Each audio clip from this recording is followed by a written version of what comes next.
March 21st to 2024. Holy moly. So that's 3 months of the year already past us, and seemed like it passed us by in the blink of an eye.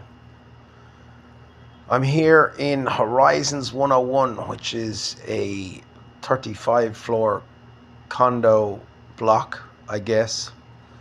Loads of tiny little 30 square meter condo units.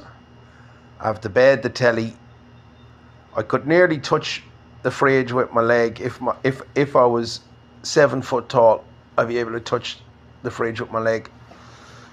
The toilet, I can see through the mirror behind the microwave, and the wardrobe's to my right. My laptop is to the left.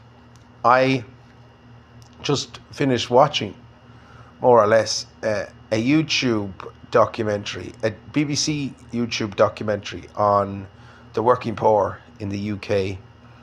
And they put the call out on the radio to see what kind of response they get from people who are living hand to mouth.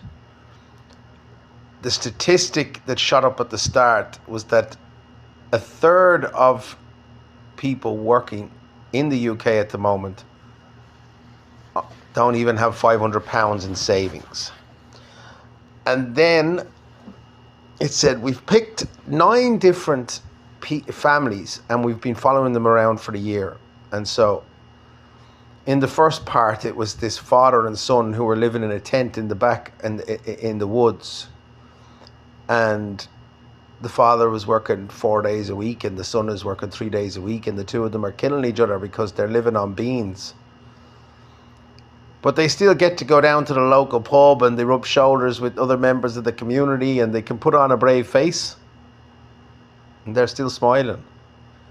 There's another fella who's working for Uber, and he has to pull £600 out of his arse in order to be able to continue driving for Uber for the next 3 years.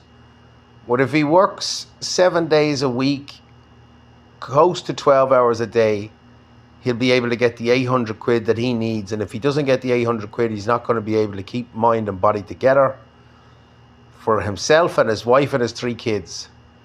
Because he has a house, and the house needs the mortgage paid. Or it wasn't even the mortgage, it was the rent. Anyway, it put things in perspective, because I was sitting here nursing the resentment I copped earlier on today. The marathon meeting has recently celebrated its 4th anniversary, and in celebration of the day, there was a video put together. And in this short video, different members from different corners of the planet must have submitted little sound bites. So it went, "This is Patrick S. from London. This is Jose Maria from Brazil. This is Nina from Sweden. This is Tom from Belfast. This is Darren from South Africa. This is fucking Tom, Dick and Harry and every other person except for yours truly." And they know right well I'm over here in the Philippines, and they know right well that I have mentioned before, umpteen times in fact, that I get lonely and that I wonder if the Philippines is the place for me. That I broke up with the mother of my son and she makes it hard. She makes it hard for me to accept that, for now anyway, accept that loneliness is my bed pal. And that could be the case for the foreseeable future if I want to play any kind of role in my son's life. Sure enough, I'll always pay the bills. But I don't know if she's aware the effect that she has on me when she won't even, like when I try and call to say goodnight to my son, she won't even pick up the phone and say, "How are you? Hold on 1 second, I'll put him on." She doesn't even have to be genuine with asking me how I am. I don't mind if she's really saying in the back of her head, "You're an absolute cunt."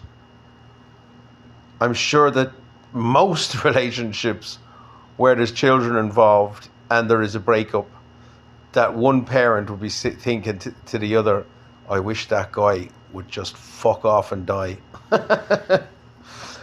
But at the same time, you just get on with it. You'd say, yeah, how are you? Are you doing all right? I don't really care how you're doing, but I'm just saying it for the sake of saying it, haven't I?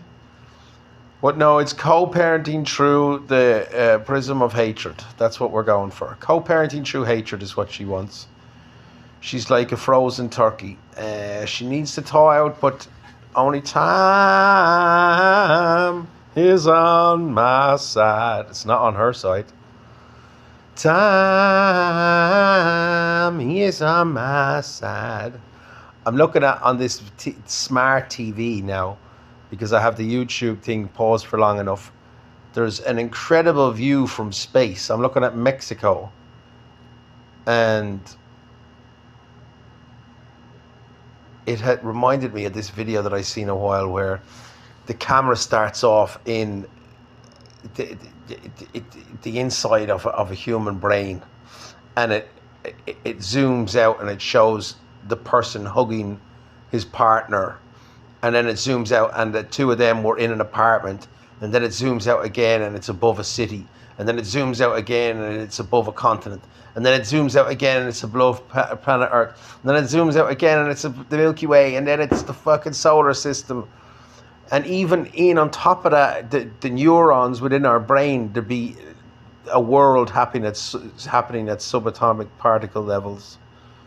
Anyway, infinity, infinity, infinity. We are such small, insignificant things. I'm rambling, as always.